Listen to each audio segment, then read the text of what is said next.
Welcome and good morning on this Monday, June 6th, 2026, with a lot of things happening today and a lot that happened yesterday or in the last few hours. Or, like in my case, since I'm recording this in the early hours from Sunday to Monday, just a short while ago at the Estadio Azteca, where this gentleman has been outstanding. Jude Bellingham played an incredible match in a unique and historic setting, one of the most iconic in all World Cups, and also making history because he's the second one. Well, he's the first player since Maradona to score 2 goals in a World Cup in a stadium like the Azteca. And it's the first time that Mexico has lost a World Cup match in that stadium. Bellingham and England have achieved this, but mind you, it came with a lot of suffering. Let me tell you, here at home, we've been on edge because, well, the boy was really upset. Of course, I hope the boy gets some happiness too, right? In this World Cup, because he's got Mexico, Spain, and the United States to root for. And, well, Spain is still in, the United States too. They might face each other and all that, although, well, Spain comes before the United States, or at least I hope so. He was disappointed with Mexico, and let's not mention the Mexican woman.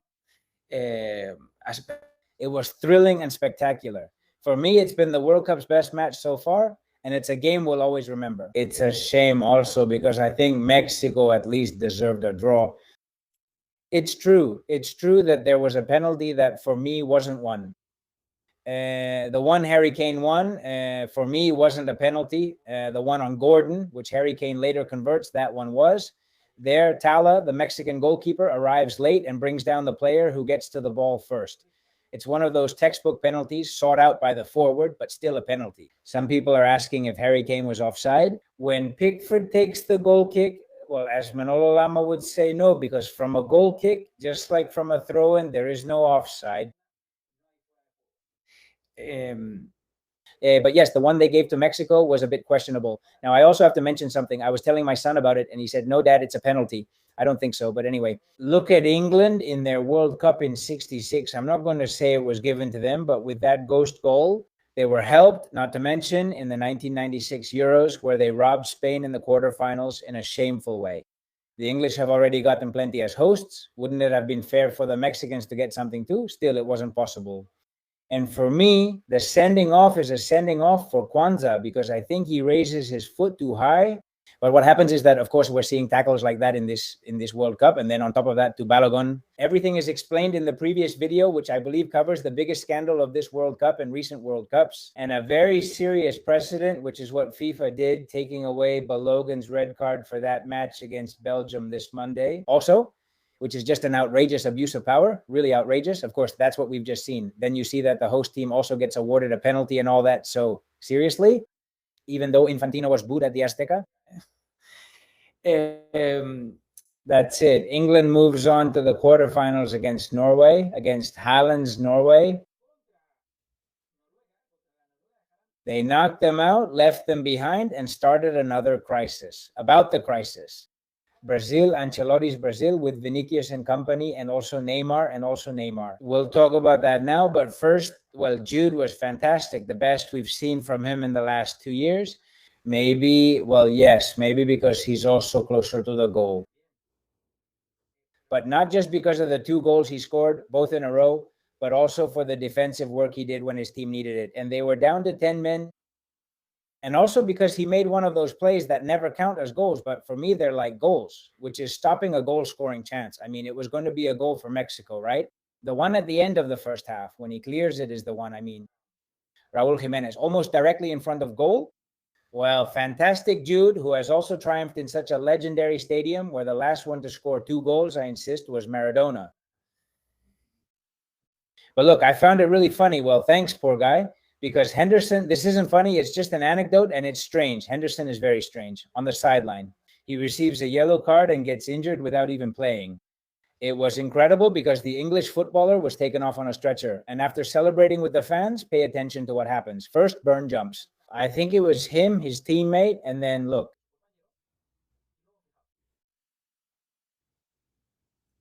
He falls in a very strange way, and I don't know if he hurts his arm, dislocates it, or maybe even breaks it. Look, my brother broke his arm many years ago. He fell off a bench many times in the silliest way. You fall, your body lands on top, in a bad way. I'm not sure what happened to him, but it seems it's his good arm. He had to be taken out on a stretcher. That's one image. Here's the other. This interview with Harry Kane, which for me isn't just the best interview of the World Cup. It might be the best interview in the history of football. And you'll see why. Look, well, Harry, huge congratulations. What a contest, what a win. But I just firstly wanted to say huge congratulations. What a contest, what a victory. But I just wanted to ask you what happened over there around the goal, because it seems like there are some concerns. Chulunga. You appreciate me, right?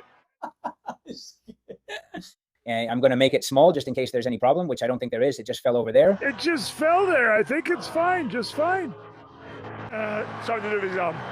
He starts by saying, my voice is gone. I mean, sorry and all that. Well, As for the performance, it's true. He starts laughing. We have to find something. Yeah, I've just been singing there. I can't really talk. After the interview, you recall a young Valverde with Peñarol in Uruguay looking like Mickey Mouse. It's the greatest thing I've seen. Unbelievable, speechless. I can't even talk. It's going to be so much soccer. Speechless. I can't even talk, so. Yeah, speechless. I mean, practically no comments, right? Because the man just couldn't. It was fun. Well, about Brazil.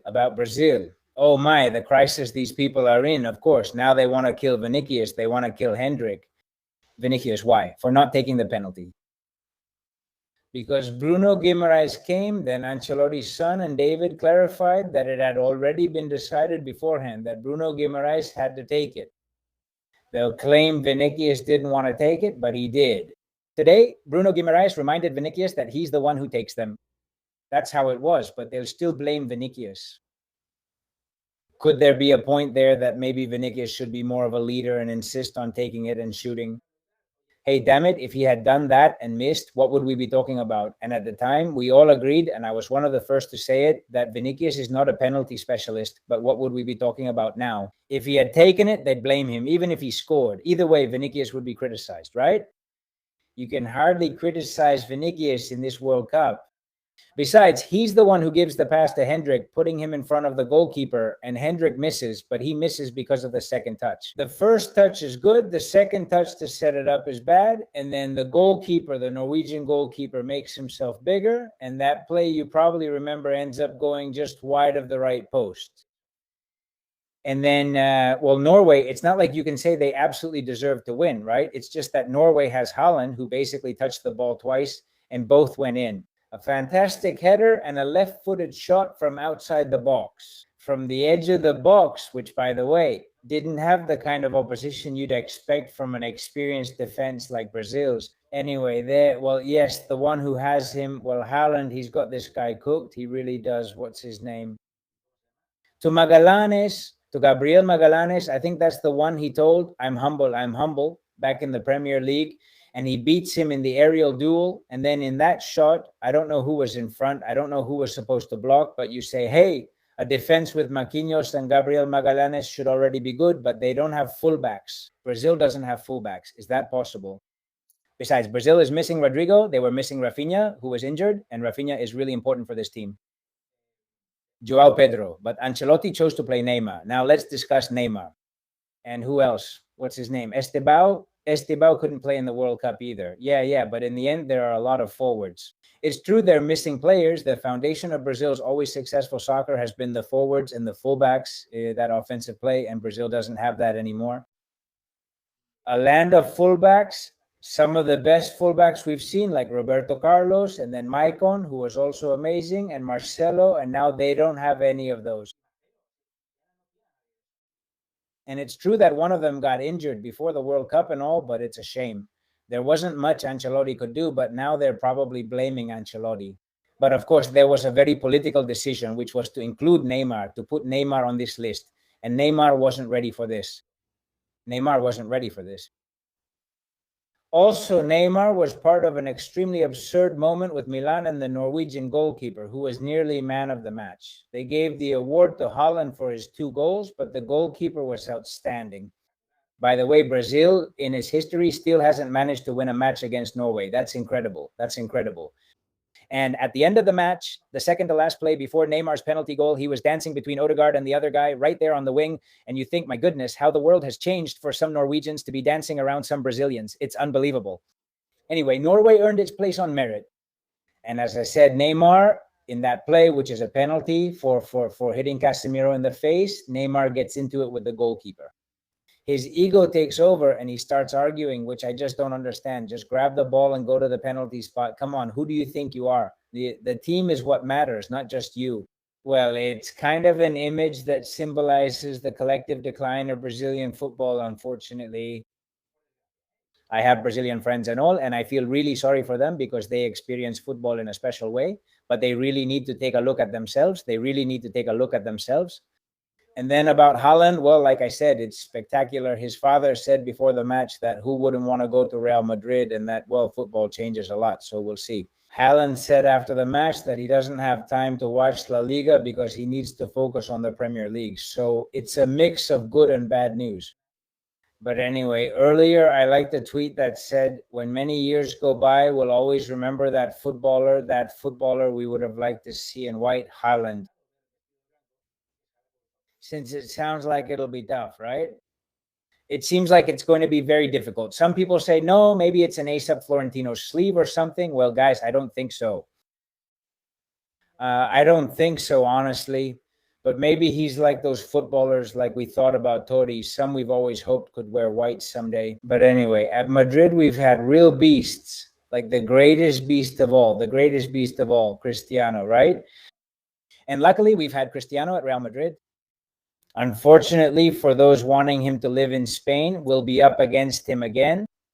And I swear to you, as I said here in the tweet, commenting on these words from Cristiano, which I'll put here very well now, Cristiano is a phenomenon and he's at a fantastic point of maturity. We love him a lot and he'll continue to be just as great.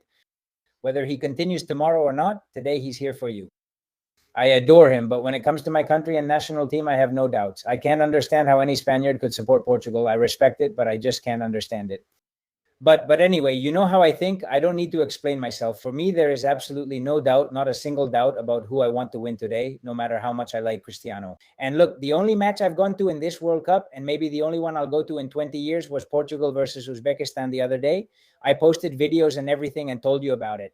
And it was to see him, to see El Bicho. It was moving to see him score 2 goals in his final World Cup. Since he's confirmed it's his last, let's see if today is his final match. But really, all the affection is from Spain towards Cristiano, towards a great competitor. Even Unai Simon said, hey, he's not the same as before. A few of his words were taken out of context. Or the headline, let's say, tried to stir things up a bit, but Unai Simon was saying something that's true. He's not the same as before, but you still have to watch him closely in the box because he can cause problems like last year in the Nations League final with the equalizer and during the penalties, right? They beat us by winning on penalties. Cristiano said this, as I mentioned, during a key moment of maturity for the Portuguese footballer. Wait, there's no audio. Hold on a moment. Now. Eu não estou assim tão mal. Ya he hecho 3 goles. Há outros que hicieron más porque estão muy bien. Pero yo no estoy mal. Creo. I have to keep going. Let's see if I win and score tomorrow. You all really hope I don't come back, don't you? You don't want to see me here anymore. If you stay, yeah, the day will get brighter. It will get brighter. But look, I'm going to be honest with you. No matter what happens tomorrow, Cristiano will leave here with a clear conscience. Not just 100%, but 1,000. Do you know why? Because in life, in football, he already gave everything he had. My passion, my desire to play for so many years, it wasn't out of necessity, as you know. And thank God I'm doing very well in life, but it's the passion. I play for the national team and for clubs because I love playing soccer, you know? Whatever happens tomorrow, I just want to be happy, you know? I can't put pressure on myself, get to the end of my career and think, you have to win, you have the obligation to win. No. Whatever God wants, you know? It's about enjoying every day, enjoying every match, enjoying a great competition like the World Cup. And I believe, despite some different opinions from you guys, that I'm not doing that badly. I had already scored 3 goals. There are others who have scored more because they're doing very well, but I'm not doing badly, I think. I think we have to keep going. Let's see if I win tomorrow and score a little goal. I'm not doing that badly. Well, what a great statement from a man, from a mature guy, a family man, a great professional, a guy who, well, you just run out of words to describe him. And what a great statement. And honestly, that's good, and it would make me sad, but guys, I just didn't want to cross paths with Cristiano, man. With Portugal, since it's not just Cristiano, if Spain didn't win, I wanted Portugal to win. Honestly, if Portugal ended up winning, I'd say let them have the World Cup. But of course, there's no doubt. And I already said that we care about him a lot. This creates an emotional conflict for me. It's clear to me. Logically, I wanted Spain to win, but, well, I mean, I'd prefer to face another team, right? But, well, let's see. To finish the video, even though there are people who tell me, no, it ends up too long. Guys, it's just that lately I've been making 2 videos a day. I barely have time with the channel with Daystar, where we do the show, to cut it down to 2 slightly longer videos to talk a bit about everything that's happened. And since the next video will be after the Spain match, let's talk quickly, because if not, the Spain versus Portugal match will overshadow this about what the Objective published this Sunday. The truth is, these are outrageous things, but things we already know, and honestly, it's just more of the same, and nothing really surprises us anymore, but it's still incredible. Barça denied to the tax agency 3 times the existence of Negreira's reports, which they later used in their defense. Laporta eventually admitted the existence of documentation that the club had completely rejected on 3 occasions. If they didn't want to hide anything, if everything was clear and they didn't want to hide anything, why did they deny it, you know? Honestly, it's really unbelievable. I won't read the entire article. Let's hear what Marcos Sierra says, since he's covering this for the newspaper. Barça denied to the tax authorities 3 times that it had Negreira reports, which it later used in its defense. Football Club Barcelona denied in writing up to 3 times having referee reports from José María Enrique de Negreira, to whom they paid 8.4 million euros between 2001 and 2018 for the creation of these reports. What happened? Come on, man. Barça denied to the tax authorities 3 times that it had reports from Enrique de Negreira, whom it paid 8.4 million euros between 2001 and 2018 for those reports. In 2020 and 2021, in replies to tax authorities, the club stated there was no documentation or contract and they were unaware of who prepared the reports. This information has been confirmed by The Objective, which has had access to investigation documents that support these claims. However, in 2023, with the scandal already exposed, Barça changed its story. Joan Laporta displayed 629 reports and 43 video CDs at a press conference, which he said had been found hidden in the club's sports department. The material he once denied having became his legal defense. These and other contradictions have already been reported to FIFA and UEFA. In the Pelicano 2.0 report, both organizations are currently analyzing the contents of the documentation. That's why, of course, this is reported in this document, as well as in the one by Juan Luis Martín de Pozuelo. Hey, UEFA and FIFA already have it, really. That's why there are people like us who are optimistic about the punishments that have to come from these supranational sports organizations, which are above the federation. I mean, won't they reprimand the federation for not giving them all the information they needed? And that the process could be relatively long. I don't know if it'll be this summer, but I hope Barça will be punished soon beyond the criminal proceedings.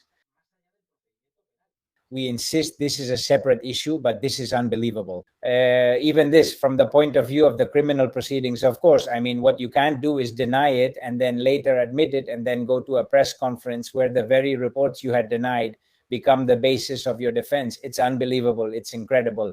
But anyway, in the end, anything we say about this topic now, it's just... I'm just going over the same old ground. I get it when you say nothing's going to happen, but what are they going to tell us now, really? But of course, if you go back to those days in February 2023, and obviously in the hype of the scandal, it would have been even more. But nowadays, well, it's like, who cares anymore? It's like, on a political level, all the scandals we're seeing, how they overlap with each other and add up and so on. Now, come on, they've indicted the director of the Civil Guard. Come on, what a mess, whatever, it's summer. Well, this is almost the same thing. It's unbelievable. Take care. Give it a like if you enjoyed this video. Please subscribe to the channel, comment, share, and I'll see you in the next one. Bye.